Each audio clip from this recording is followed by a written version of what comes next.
Hello everyone. आज की class में हम लोग पढ़ने वाले हैं पुत्र वियोग, जो कि सुभद्रा कुमारी चौहान जी के द्वारा लिखा गया है। और जब हम लोग बातचीत करते हैं सुभद्रा कुमारी चौहान की, तो इन्हें स्वतंत्रता आंदोलन में भाग लेने वाली प्रथम महिला के रूप में हम लोग जानते हैं, स्वतंत्रता सेनानी के रूप में हम लोग जानते हैं, राष्ट्रीय कवित्री के रूप में इन्हें सम्मानित किया गया है। एक विशेष स्थान इन्हें प्राप्त है इस भारतवर्ष में। और जब बात की जाती है इनकी कविताओं की, तो इनकी कविता तो हम लोग बचपन से ही पढ़ते हैं। कदम का पेड़ और झांसी की रानी की अगर हम लोग बातचीत करें, तो यह कविता ऐसी थी जिसने इन्हें अमृतत्व को प्रदान करा दिया। और झांसी की रानी ऐसी कविता थी जिसे अंग्रेजों ने जब्त कर ली थी। तो सुभद्रा कुमारी चौहान के बारे में हम लोग जानेंगे, लेकिन जब अपने समय ये कविताएं लिखा करती थी, तो इनकी कविताएं लोगों को तो प्रेरित करती थी, साथ ही साथ उस समय की जो कुरीतियां थी उनके विरुद्ध भी इन्होंने कविताएं लिखी, जैसे पर्दा प्रथा, दहेज का लेन देन, छुआछूत, इन सभी को इन्होंने अपनी कविताओं में स्थान दिया, जिससे कि लोगों के बीच जागरूकता फैल सके। तो सबसे पहले हम लोग पुत्र वियोग तो हम लोग पढ़ेंगे ही, लेकिन सबसे पहले हम लोग सुभद्रा कुमारी चौहान के बारे में कुछ बातें हम लोग जान लें। एग्जाम के पॉइंट ऑफ व्यू से जैसे ऑब्जेक्टिव क्वेश्चंस पूछे जाते हैं, उस पॉइंट ऑफ व्यू से इनके बारे में जानना बहुत जरूरी है। और हमेशा मेरी कोशिश ये रहती है कि जितनी बातें आपके बुक में दी गई हैं उनको तो बताया ही जाए, साथ ही साथ उन बातों पर भी हम लोग जिक्र करें जो बातें आपके बुक में नहीं दी गई हैं।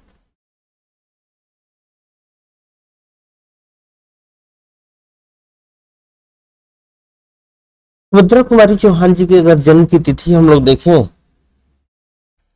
तो 1904 में इनका जन्म हुआ, 1904 ना, और इनकी मृत्यु जो है 1948 में हो गई। हिंदी की सुप्रसिद्ध कवित्री और ये लेखिका है। उनके 2 कविता संग्रह तथा 3 कथा संग्रह प्रकाशित हुए हैं, पर उनकी प्रसिद्धि झांसी की रानी कविता के कारण है। बचपन में सभी लोग जरूर पढ़ते हैं झांसी की रानी ना, बुंदेलों के मुंह से ना हमने सुनी कहानी थी, खूब लड़ी मर्दानी, वो तो झांसी वाली रानी थी, इन्हीं के द्वारा लिखा गया है।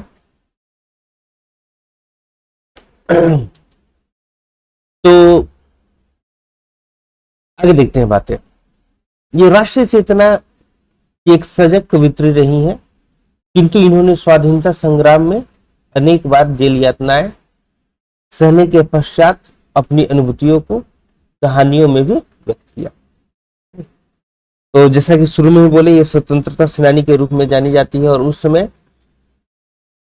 जेल में जाने वाली यह प्रथम महिला के रूप में भी जानी जाती है। स्वतंत्रता संग्राम में भाग लेने वाली प्रथम महिला के रूप में भी यह जानी जाती है। नहीं तो उस समय की स्थिति में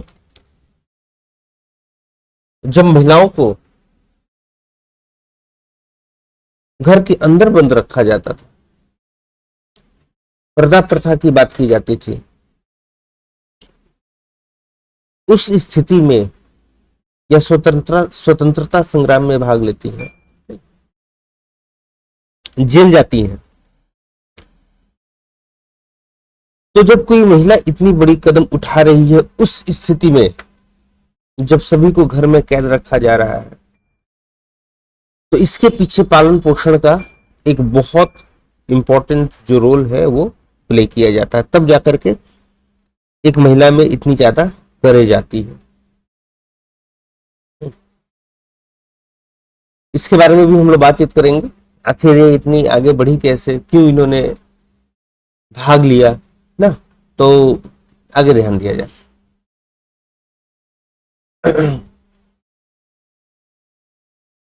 उनका जन्म जो है वो नाग पंचमी के दिन इलाहाबाद के निकट निहालपुर नामक गांव में रामनाथ सिंह के जमींदार परिवार में हुआ था। सुभद्रा कुमारी चौहान 4 बहनें और 2 भाई थे। उनके पिता ठाकुर रामनाथ सिंह शिक्षा के प्रेमी थे। समझ लीजिएगा, शिक्षा के काफी प्रेमी थे इनके पिताजी।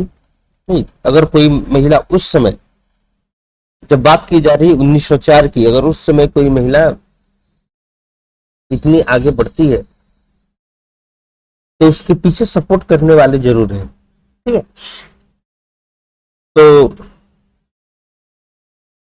इनके 2 भाई और 4 बहनें ये लोग थी ना। और इनके भाइयों में जो छोटे भाई थे राज बहादुर, जिनको रज्जू भैया प्रेम से कहा जाता था, ये कहा करती थी ये सभी बहनें। तो उनकी जो है बहुत इंपॉर्टेंट रोल थी।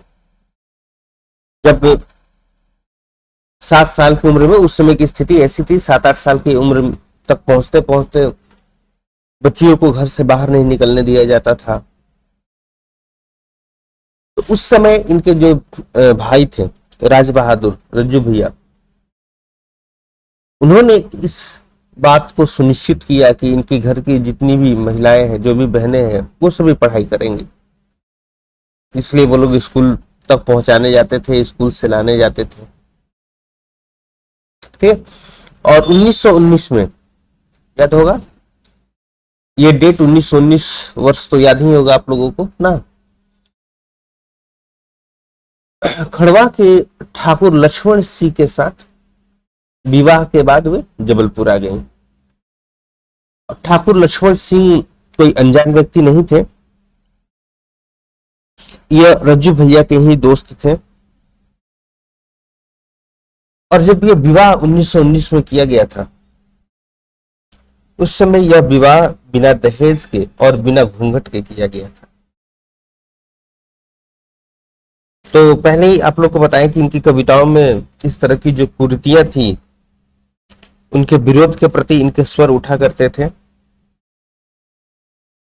तो इनकी अपनी जो विवाह हुई उसमें इन्होंने घूंघट नहीं लिया था। पर्दा प्रथा के विरुद्ध अपनी जो इच्छाएं हैं, जो दृढ़ इच्छाएं हैं, उसको इन्होंने दर्शाने की कोशिश की थी। और दहेज भी जो है वह भी नहीं लिया दिया गया था, ताकि इससे भी लोगों के बीच एक अच्छा मैसेज पहुंच सके। तो जहां तक बात हम लोग करते हैं इनके भाई बहनों के बीच की, तो इसके बीच कहीं कहीं मतभेद दिख जाता है। कहीं कहीं आपको दिख जाएगा 3 भाई थे, कहीं दिख जाएगा 5 बहनें थी। थोड़ा इसके बीच मतभेद जो है वो है। तो अब यहां जब बात करें अगर हम लोग लक्ष्मण सिंह की, तो यह भी उस समय के एक स्वतंत्रता सेनानी थे। और आगे हम लोग देखेंगे आपके बुक में जो बातें दी गई हैं, इनके द्वारा भी लिखी गई जो कविता थी, कुली प्रथा, गुलामी की नशा, इनको अंग्रेजों के द्वारा जब्त कर लिया गया था। तो उस समय जो भी ऐसी कविताएं होती थी, ऐसी बातें होती थी कि लोगों के बीच अंग्रेजों के विरुद्ध मन में किसी तरह की बात आ सकती है, वास्तविक स्थिति की जो है वो लोगों के बीच समझ बढ़ सकती है, तो वैसी कविताओं को, वैसे लेखों को अंग्रेजों के द्वारा जब्त कर लिया जाता था।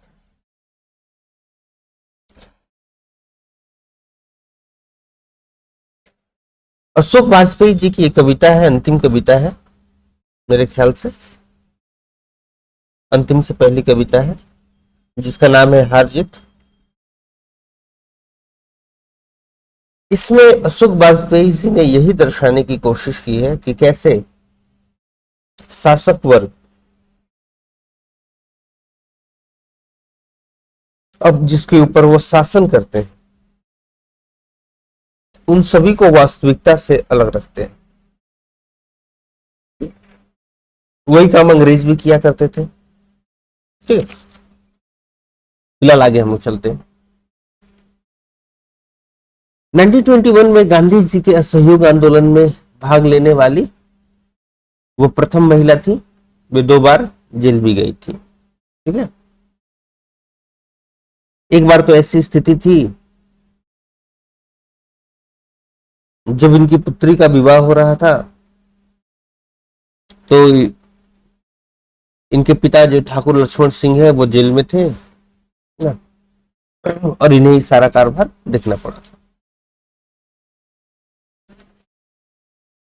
सुभद्रा कुमारी चौहान की जीवनी लिखी गई है, जो कि इनकी पुत्री सुधा चौहान के द्वारा लिखी गई है, जिसका नाम है मिला तेज से तेज। अब इनकी अगर हम लोग बच्चों की बात करें तो सुधा चौहान जो कि सबसे बड़ी इनकी पुत्री है, उनका विवाह जो है वो प्रेमचंद्र के पुत्र अमृत राय से हुआ था।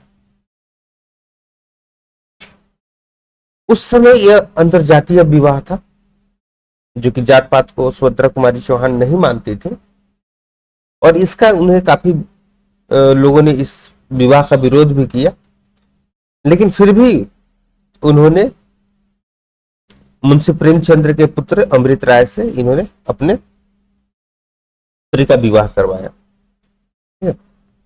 और जो इनकी पुत्री है सुधा चौहान, इन्होंने अपनी माँ के जीवनी लिखी, जिस पुस्तक का नाम है मिला तेज से तेज। तो सुधा चौहान, अजय चौहान, विजय चौहान, अशोक चौहान और ममता चौहान, ये सभी जो है इनके बच्चे हैं सुभद्रा कुमारी चौहान के।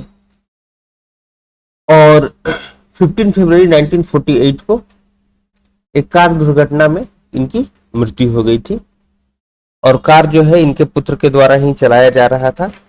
जब ये जबलपुर से लौट करके वापस आ रही थी तो बीच रास्ते में कुछ 3-4 मुर्गियां आ गई, और सुभद्रा कुमारी चौहान ने बच्चे को कहा कि जरा ध्यान से, और उनके साइड से कार को ले जाने के क्रम में जो कार है वो जाकर के एक पेड़ से टकरा गई और इन लोगों की मृत्यु हो गई। इनके द्वारा अगर इन्हें जो कुछ पुरस्कार वगैरह प्राप्त हो, अगर उनको हम लोग देखें तो सिख शरिया पुरस्कार 1931 में मुकुल के लिए दिया गया, फिर 1931 में मुकुल के लिए, 1932 में बिखरे मोती के लिए, और भारतीय डाक टिकट जो है वो 1973 में इनके लिए जो है वो पब्लिश करवाया गया था 25 पैसे का उस समय।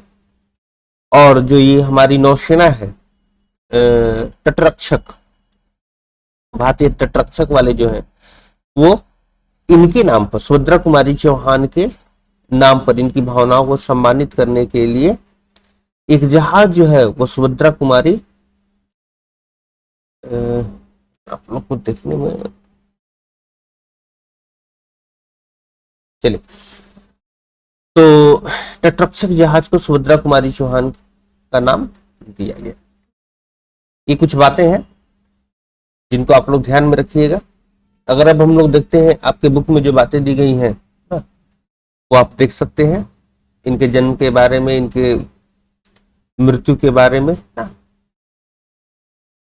इनके जन्म स्थान के बारे में। इनकी माता जी का नाम याद रखिएगा, धीराज कुंवर। पिता का नाम तो आप लोग देख ही लिए, पति का नाम आप देख ही लिए। वो भी एक स्वतंत्रता सेनानी थे ना। अगर शिक्षा की अगर हम लोग बातचीत करें तो क्रॉसथवेट गर्ल्स स्कूल में इनकी पढ़ाई शुरुआती हुई, प्रारंभिक पढ़ाई, और यहीं पर इनकी मुलाकात जो है एक और फेमस महादेवी वर्मा से हुई, एक और फेमस व्यक्ति महादेवी वर्मा से हुई। और फिर बाद में जो पढ़ाई लिखाई हुआ करती थी वो क्रॉसथवेट का ही जो हॉस्टल था उसमें इनकी पढ़ाई लिखाई हुआ करती थी। फिर बाद में ये स्वतंत्रता संग्राम में कूद पड़ी तो पढ़ाई लिखाई इन्होंने छोड़ दिया। अगर काव्य की रचना की बात की जाए तो बचपन से ही ये बड़ा काव्य की रचना किया करती थी। जब ये 1913 की बात है, जब मात्र 9 वर्ष की थी, तो इनकी पहली कविता नीम जो है इनके द्वारा लिखी गई थी। ठीक, उसके बाद इनके द्वारा जो लिखी गई कृतियां है, याद रखिएगा, मुकुल नहीं, त्रिधार, इन दोनों के लिए तो बिखरे मोती, इन दोनों के लिए तो इनको शेक्सपियर पुरस्कार भी दिया गया ना। त्रिधार को भी याद रखिएगा। ठीक, तो ये इस प्रकार की महिला थी। जिस तरह की महिलाएं बहुत कम हुआ करती हैं अपने जीवन में, इन्होंने, और ये एमएलए के लिए भी जो है वो चुनी गई थी। ठीक है, ध्यान रखिएगा, इनको एमएलए के लिए भी चुना गया था। ठीक है, 2 बार चुनी गई थी ये एमएलए के लिए, और जब दूसरी बार ये चुनी गई, जैसे पहली बार जो है वो 1936 में इनको चुना गया था, और उसके बाद 1945 में दोबारा इनको चुना गया था। तो जब ये एमएलए के लिए चुनी गई थी तो इन्होंने अपनी तरफ से बिल्कुल कोशिश की थी कि जो छुआछूत की भावना है वो हमारे समाज से समाप्त हो जाए। क्योंकि एक बार की घटना की जिक्र जो है अगर पढ़ा जाए तो उसमें मिलता है इनके किताबें वगैरह में, जीवनी में, कि एक इनके साथ के ही जो व्यक्ति थे वो नीची जाति के थे, लेकिन जब वो इनके घर एक बार इनसे मिलने आए थे तो उन्होंने उसका स्वागत इस तरह से किया था जैसे घर में कोई मेहमान बिल्कुल आता है। बिल्कुल ध्यान से उनको खाना खिलाना, वैसे व्यवहार को देख करके उन व्यक्ति की आंख से आंसू आ गए थे कि जब छुआछूत इतनी चरम सीमा पर है, उस समय सुभद्रा जी का व्यवहार किस तरह का है। ठीक है, और महादेवी वर्मा का तो कहना ही नहीं है, इनके साथ तो इनकी दोस्ती काफी गहरी रही। जब कभी भी ये जबलपुर से इलाहाबाद की, मतलब कहीं जाना हो और बीच में इलाहाबाद पड़ता था, तो ये महादेवी वर्मा जी के घर जरूर जाती थी। वहां पर जाना, उनके लिए जो भी हो सके कुछ उपहार लेकर के जाना, उनसे मिलना, बातचीत करना। ठीक है, इन्होंने अपने तरफ से कोशिश की कि विधवा विवाह ना, नारी शिक्षा, इन सभी को जो है वो बढ़ावा दिया जाए। हमेशा इनकी कोशिश जो है वो एक अलग तरह की रहती थी। इनका विवाह जो ठाकुर लक्ष्मण सिंह से हुआ था, वो रिक्शे पर बैठना पसंद नहीं करते थे। उनका ये सोच था कि ये बड़ा ही अमानवीय है कि एक व्यक्ति जो है वो दूसरे व्यक्ति को रिक्शे पर खींचे। लेकिन सुभद्रा जी जो थी, उनका कहना था कि अगर हम लोग रिक्शे पर नहीं बैठेंगे, क्योंकि उस व्यक्ति का घर का रोजी रोटी जो है वो उस रिक्शे खींचने से ही चलता है, तो अगर हम लोग रिक्शे पर नहीं बैठेंगे तो उस व्यक्ति के घर शाम को हो सकता है कि चूल्हा ना जले, उसका पेट कैसे भरेगा। अगर उसको 2 पैसे ज्यादा ही दे दिए जाए तो इसमें कोई खराबी नहीं है। तो वो जानबूझ करके रिक्शे पर बैठा करती थी। तो कुछ ऐसी बातें हैं इनके जीवन की, अगर हम ज्यादा बातचीत करेंगे तो फिर बातें बहुत आगे बढ़ जाएंगी। तो फिलहाल और जो कुछ बातें आप लोगों के बुक में दी गई हैं उनको जरा हम लोग देख लिया जाए और फिर हम लोग पोएम को पढ़ा जाएगा। याद रखिएगा, छायावादी काव्य धारा के समानांतर स्वतंत्र रूप से काव्य रचना करने वाली राष्ट्रीय भाव धारा की प्रमुख और विशिष्ट कवित्री ये थी ना। बहुत ज्यादा बातें इनके बारे में अगर आप लोग और डिटेल में जानना चाहते हैं तो इनके बारे में जो बातें ये दी गई हैं इनको डिटेल में पढ़ लीजिएगा। ठीक है, मुक्तिबोध जी का क्या कहना है इनके बारे में देख लीजिएगा, पढ़ लीजिएगा। अगर आगे हम लोग और बातचीत करें इनके बारे में, तो जो पोयम हम लोग पढ़ने जा रहे हैं यह पोयम जो है वो सुभद्रा जी के प्रतिनिधि काव्य संकलन मुकुल से यहां ली गई है। और यह कविता जो है वो निराला जी की सरोज स्मृति के बाद हिंदी में दूसरी शोक गीत है। ठीक है, यानी जो हम लोग पढ़ने जा रहे हैं ये शोक गीत है। और यह शोक गीत कौन सी है? ये दूसरी शोक गीत है। और पहली शोक गीत किसे कहा गया है?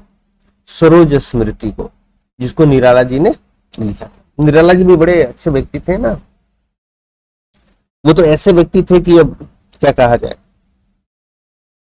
राह चलते कोई खाली पैर वाला मिल जाता तो चप्पल दे देते थे। नहीं तो ये दहेज प्रथा, इन सभी कुरीतियों के बड़े विरोधी व्यक्ति थे निराला जी। ठीक है, इनकी पुत्री का नाम था सरोज, जिसकी मृत्यु हो जाने के बाद उन्होंने सरोज स्मृति लिखी। और दूसरा गीत जो है ये सुभद्रा जी ने लिखा, जो पुत्र के असामयिक निधन के बाद ना कवित्री मां के द्वारा लिखी गई है। तो ये भी शोक गीत है। ठीक है, इस कविता के द्वारा क्या किया गया है? माँ बेटे इन सभी के बीच की जो है वो प्रेम को दर्शाने की कोशिश की गई। ये अंत में देखिएगा 2 पंक्तियां लिखी गई है। तेरा स्मारक तू ही होगी, तू खुद अमिट निशानी थी ना बुंदेलों के, बिल्कुल खूब लड़ी मर्दानी वो तो झांसी वाली रानी। तो उसी से ये 2 पंक्तियां ली गई हैं। तो ये इनकी बड़ी ही प्रसिद्ध ये कविता रही है ना। अब हम लोग जरा पुत्र वियोग को पढ़ते हैं।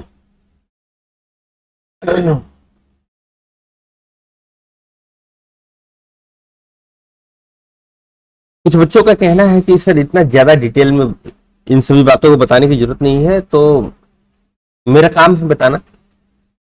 अगर मान लीजिए आप इन सभी बातों को नहीं जानना चाहते हैं तो वीडियो को आगे डायरेक्ट बढ़ा करके पोयम से पढ़ना शुरू कर दें ना। चलिए आगे ध्यान हम ध्यान देते हैं। पुत्र वियोग, तो यहां पर इसका नाम पुत्र वियोग लिखा गया है क्योंकि उन्होंने पुत्र को खोया था। अब ये नहीं समझना है कि पुत्र को खोया है इसलिए ज्यादा दुखी है। सामाजिक स्थिति की बात बता रहे हैं। हम लोग जानते हैं कि हम लोग पुरुष प्रधान समाज में रहते हैं। यहां पर पुत्र का महत्व ज्यादा होता है पुत्री की अपेक्षा।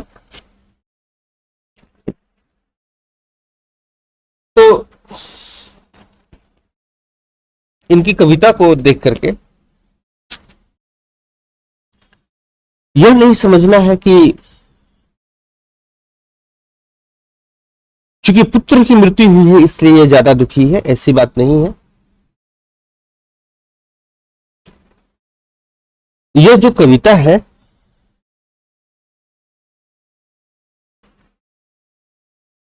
यह दुख को जाहिर कर रहा है। किसके दुख को जाहिर कर रहा है? एक मां के दुख को जाहिर कर रहा है। तो यहां पर यह नहीं सोचना है कि यह सामाजिक भेदभाव के आधार पर पुत्र की मृत्यु हुई है तो यह बहुत ज्यादा दुख की बात है, इसलिए इन्होंने ऐसी बातें की है। ऐसी बातें ये दर्शाना चाहती हैं। इनका जो मेन एम है, जो मुख्य उद्देश्य है, वो यह दर्शाता है कि एक बच्चे का उसके मां के जीवन में क्या महत्व है। ठीक है, चलिए तो ध्यान दिया जाए। आज दिशाएं भी हंसती हैं, है उल्लास विश्व पर छाया, मेरा खोया हुआ खिलौना अब तक मेरे पास ना आया। इन 4 पंक्तियों में ये विश्व को यानी कि इस दुनिया को 2 भागों में डिवाइड करती है। सबसे पहला वो पार्ट जो कि खुश है और दूसरा पार्ट जो कि दुखी है। यहां पर मेरा खोया हुआ खिलौना, जो ये शब्द है ये शब्द एक यूनिवर्सल थॉट रखता है। उन सभी के लिए यह शब्द प्रयोग किया गया है जिनके पुत्रों की असामयिक मृत्यु हो गई। ये लिखने का एक तरीका होता है कि लिखने की सहजता बने, समझने की सहजता बने, इसलिए लिखा इस तरह से गया है ताकि देखने से तो ये लगे, नहीं पढ़ने से तो ये लगे कि किसी एक व्यक्ति को दर्शाया जा रहा है, लेकिन वास्तव में इसका जो प्रभाव है वो यूनिवर्सल है। उन सभी को यह दर्शा रहा है जिनके पुत्रों की असामयिक मृत्यु हुई है। तो कहती है कि आज दिशाएं हंस रही हैं, उल्लास पूरे विश्व पर छाया हुआ है। लेकिन इस पूरे विश्व में जो खुशी का माहौल है, इस पूरे खुशी के माहौल में विश्व में कुछ ऐसे भी लोग हैं जिनके लिए इस खुशी का कोई महत्व ही नहीं है, क्योंकि उनका जो खोया हुआ खिलौना है, खोया हुआ खिलौना कहने का मतलब जिस पुत्र की मृत्यु हो गई है वह लौट करके नहीं आया है, तो फिर वो क्यों खुशी मनाए? उसके लिए खुश होने का कोई कारण ही नहीं है, उसके पास तो दुखी होने का कारण नहीं। तो इस पहले इन 4 पंक्तियों में उन्होंने पूरे विश्व को 2 तबकों में बांटने की कोशिश की है। यह दर्शाने की कोशिश की है कि सुख और दुख नहीं, सुखी और दुखी 2 पार्ट में यह हमारा समाज बटा हुआ है। ठीक है, ये दुखी समाज अपनी बातों को इनके पास अगर ले जाकर के उजागर भी करता है तो उससे कोई फर्क पड़ने वाला नहीं है, और ये इनके दुखों को कभी समाप्त नहीं कर सकता है।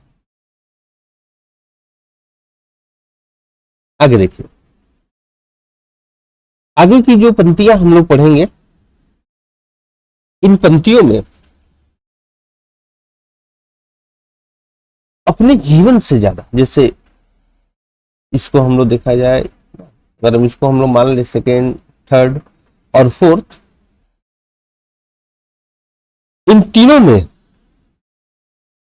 अपने से ज्यादा, किसी भी दूसरे चीज से ज्यादा जो महत्व होता है एक मां के जीवन में अपने बच्चे का, उसको दर्शाने की कोशिश की गई। इसलिए ये अलग अलग करके हम आप लोगों को बता दे रहे हैं, ताकि मान लीजिए आपके एग्जामिनेशन में अगर केवल यही 4 पंक्तियां दे दी गई तो आप लोग क्या इस 4 पंक्तियों का क्या महत्व लिखिएगा? कि ज्यादा से ज्यादा पढ़ करके इसके हिंदी को आप लिख सकते हैं, हिंदी में तो लिखी ही हुई है, पढ़ करके इसको थोड़ा एक्सप्लेन कर सकते हैं, लेकिन वास्तव में इन पंक्तियों के द्वारा क्या दर्शाया गया है, जब तक इस बात को आप नहीं लिखिएगा तब तक एक अच्छी व्याख्यान नहीं हो पाएगी। देखिए क्या कहते हैं, जरा गौर से पढ़िएगा, समझने की कोशिश कीजिए।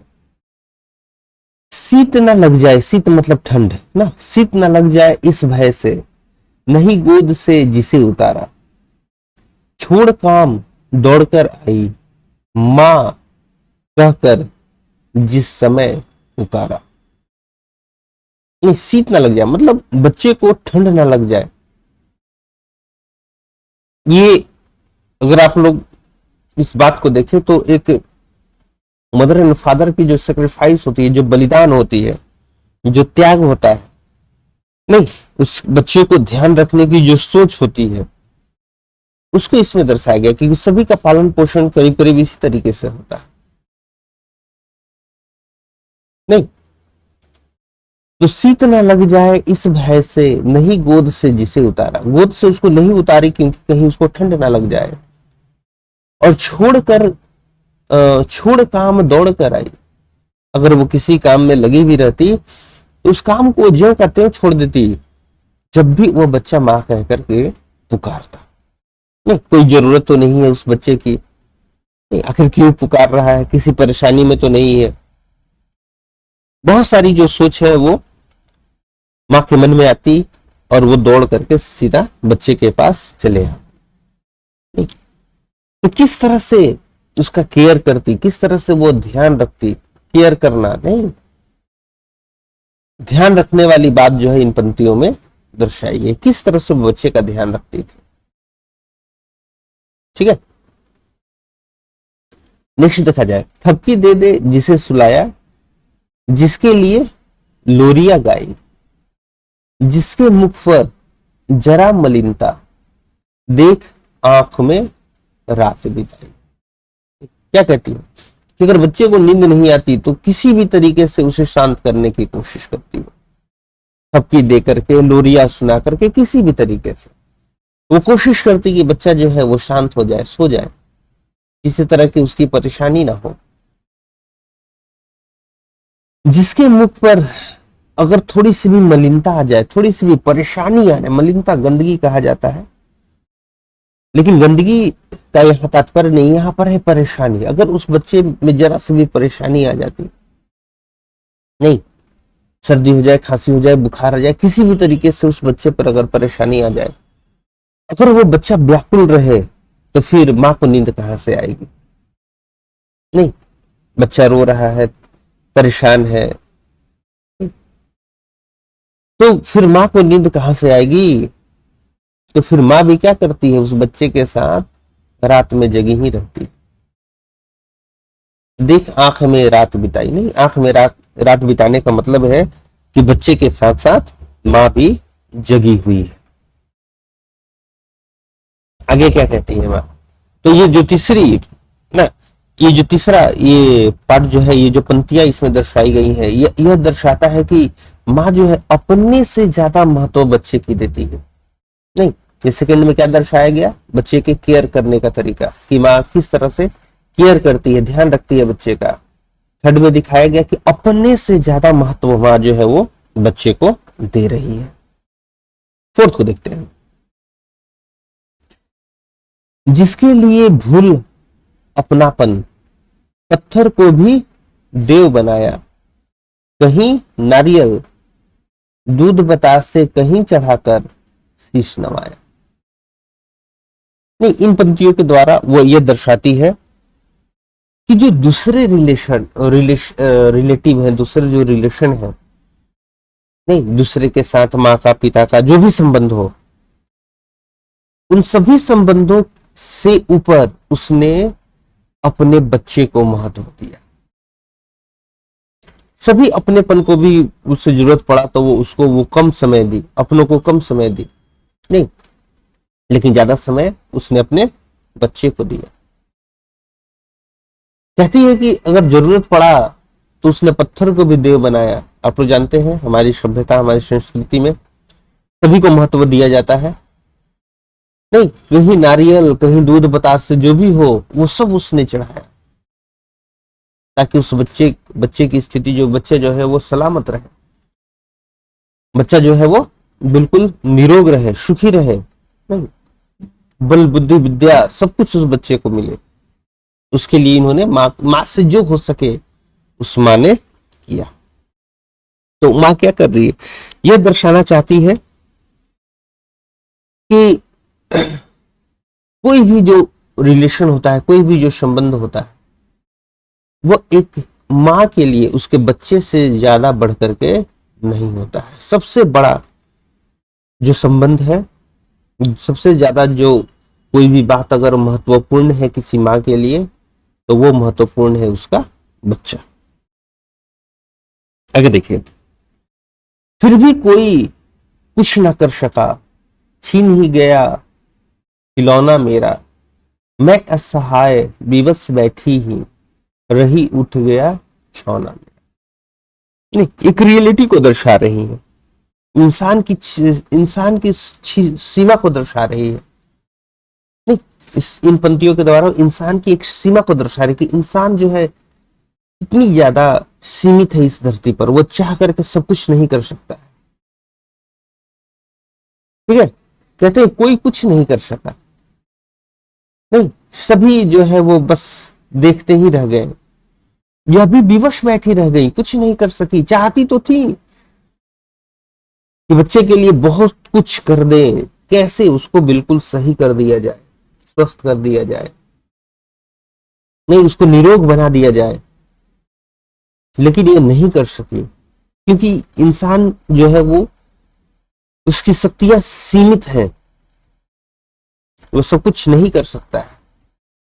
नहीं, तो वो दर्शाती है कि मैं भी विवश थी, मैं भी चाहती बहुत कुछ, लेकिन इंसान की चूंकि शक्तियां सीमित है, इसलिए वो विवश ही रह गई, नहीं कुछ कर पाई। और उसके उनका जो पुत्र है, जो छौना, छौना हिरण के बच्चे को कहा जाता है, लेकिन यहाँ पर उन्होंने इस शब्द का प्रयोग किया है एक प्यारे बच्चे को दर्शाने के लिए। जैसे हिरण का बच्चा बिल्कुल प्यारा दिखता है, उस चीज को वो दर्शाना चाहते हैं कि इनका भी बच्चा जो है काफी प्यारा था। आगे देखा जाए, नेक्स्ट।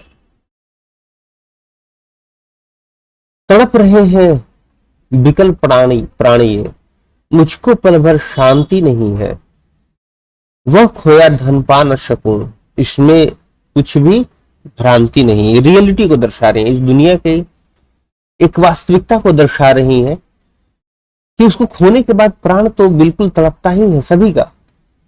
नहीं, किसी भी माँ का, जैसे शुरू में बताया, सभी के ऊपर यह बात लागू होता है। कहते हैं कि खोने के बाद तो प्राण तो बिल्कुल तड़पता ही रहता है, मन में बिल्कुल शांति नहीं रहती है, और इस बात को भी पता रहता, इस बात का भी एहसास रहता है कि जो इस धरती को छोड़ करके चला गया है उसको दोबारा पाना संभव नहीं है। कोई भ्रांति नहीं है, कोई शक इसमें नहीं है कि जो इनका पुत्र जिसको ये खो चुकी है उसको ये दोबारा फिर कभी पा नहीं सकेंगी।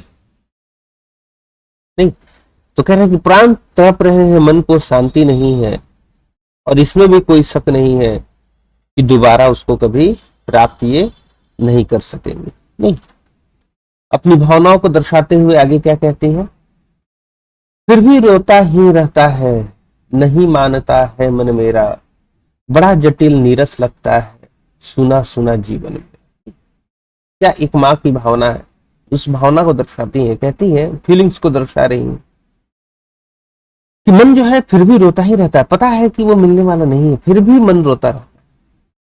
नहीं, जीवन जो है बड़ा ही जटिल नीरस सा लगता है। नीरस यानी कि बिल्कुल उदासी सी छाए रहती है, कोई रस नहीं है जीवन में, बिल्कुल सुना सुना है जीवन। लेकिन क्या कर सकती हैं, कुछ नहीं कर सकती हैं। आगे की अपनी विश को दर्शाती हैं, मन की इच्छा को दर्शाती हैं खोए हुए बच्चे के प्रति। यह लगता है एक बार यदि पल भर को उसको पा जाती, जिसे लगा प्यार से सर सहला सहला उसको समझाती। अपनी इच्छा को दर्शा रही है इस पंक्तियों में, कहती हैं कि अगर काश ऐसा हो जाता कि एक बार भी वो मेरे को दोबारा मिल जाता, एक बार। लेकिन उनको पता है कि एक बार भी वापस वो दोबारा आने वाला नहीं है, लेकिन कहती है कि अगर एक बार भी यदि आ जाता, पल भर के लिए भी आ जाता, पल भर के लिए भी उसको पा जाती, तो उसको प्यार से उसका सिर सहला सहला कर समझाती कि आखिर मां को छोड़ करके वो क्यों गया। ये एक मदर का थॉट है, मां की सोच है ना। और कहा भी गया है, इस धरती पर मां की ममता की कोई सीमा नहीं, उसका अंदाजा लगाना संभव नहीं है। ठीक है, आगे देखिए क्या कहती है, मेरे भैया मेरे बेटे अब मां को यूं छोड़ न जाना। कहती कि समझाती उसको, अभी जैसा कि इच्छा पहले वाले में जो दर्शा रही है उसी बात को कहती है, बड़ा कठिन है बेटा होकर मां को अपना मन समझाना। ऊपर की जो बातें पंक्तियां जो दी गई हैं उसी से कहती है कि उसको समझाती, क्या समझाती, अपनी इच्छा को ही आगे बता रही हैं कि मां को छोड़कर न जाना। क्यों भाई न जाना, क्योंकि बड़ा कठिन है, बहुत कठिन होता है अपने बच्चे को खोकर। फिर यहाँ बेटा लिखा हुआ है, क्योंकि पुत्र की असामयिक मृत्यु हुई है उसी के लिए इसको सामाजिक स्तर पर यह मत देखिएगा बेटा या बेटी। बेटा खोकर मां को अपना मन समझाना कि भाई उसके बच्चे को खो करके एक माँ के मन को समझाना बड़ा कठिन होता है। नहीं, जो यह अंतिम पंक्तियां हैं इसमें एक माँ और दूसरे से जिनका संबंध है बच्चे से, उनके बीच के अंतर को समझाने की कोशिश है। एक माँ का बच्चे के साथ क्या संबंध होता है और माँ को छोड़ करके उसके भाई बहन पिता का उस बच्चे से कैसा संबंध हो सकता है, इसको दर्शाने की कोशिश इनमें कर रही है। क्या कहते हैं, भाई बहन भूल सकते हैं, पिता भले ही तुम्हें भुलावे, किंतु रात दिन की साथी माँ कैसे अपना मन समझावे। कहते कि हो सकता है, ऐसा संभव हो कि भाई बहन तुमको भुला दे, पिता भी हो सकता है कि तुमको भुला दे, लेकिन ये रात दिन साथ रहने वाली जो माँ है, नहीं, रात दिन साथ रहने वाली जो माँ, वो अपने मन को कैसे समझे। नहीं, कोई तरीका ही नहीं मिल पा रहा है कि एक माँ जो है वो अपने अपने मन को समझा दे। नहीं, उस बच्चे के बिना वो अपना जीवन कैसे बिताए, कैसे अपने मन को समझाए, इसके लिए उसे कोई रास्ता नजर नहीं आ रहा। तो इन पंक्तियों के द्वारा एक माँ की करुणा, उसकी पीड़ा, इन सभी का पता चलता है। नहीं, तो ये आप लोगों का पोयम हो गया ना। और ये बात हम लोगों ने आज की पुत्र वियोग की, जो कि सुभद्रा कुमारी चौहान ने लिखा। और समझ ही सकते हैं इनकी सोच वगैरह, मैंने बड़ी संवेदनशील यह महिला थी और ऐसे समय में इन्होंने कविताएं लिखना शुरू की थी जब भारत की स्थिति बहुत दयनीय थी। इनमें बड़ी ही साहस थी, क्योंकि आप समझ सकते हैं पहली महिला स्वतंत्रता सेनानी, इन्हें गिरफ्तार कर लिया जाता था। अब जेल में ये रहती होंगी तब तो अकेले रहती होंगी, इनके साथ तो कोई रहता भी नहीं होगा, एक अकेली महिला जेल में बंद। और जब जेल में भी रहा करती थी उस समय भी ये कविताएं जो है कहानियां लिखा करती थी। जब इन्हें जेल में डाल दिया गया तो उस समय इन्होंने जो है जेल में ही कविताएं लिखना शुरू कर दिया, और कविताएं और साथ साथ कहानियां लिखनी शुरू कर दी। और कहानियां किस तरह की लिखा करती थी, क्योंकि समाज में बहुत ज्यादा असमानता थी, तो उन असमानताओं के ऊपर कहानियां लिखा करती थी। चलिए फिलहाल इसे आप लोग पढ़िए और समझने की कोशिश कीजिए। रेस्ट नेक्स्ट वीडियो में।